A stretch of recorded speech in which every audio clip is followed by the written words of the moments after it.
നഫ്സൽക്കാൻ്റെ birthday ആണ്. അവൻ ഉറങ്ങുക. അപ്പം നമ്മൾ അറേഞ്ച് ചെയ്യുകയാണ്. നഫ്സൽക്ക പുതപ്പ് മൂടി ഉറങ്ങിക്കളഞ്ഞു. നമ്മൾ കേക്ക് വാങ്ങാൻ വന്നതാണ്. ആദ്യം കൂട്ടി അത് കരയുന്നുണ്ട്.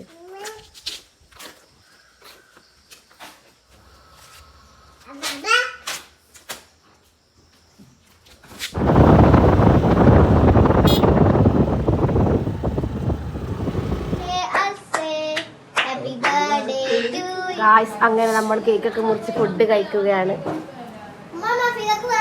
അഫ്സൽക്ക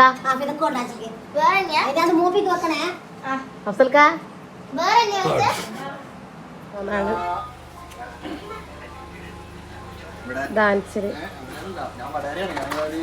ആസിക്ക് ഇവരോട് പോവാൻ വേണ്ടിട്ട് ആദ്യം കരയും.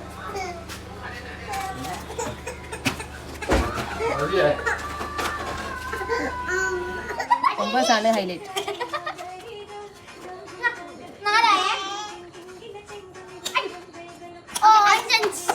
അവന്റെ മൊത്തം പഠിക്കും. ആടെ കഴിഞ്ഞാലും ഇവിടെ ആടെ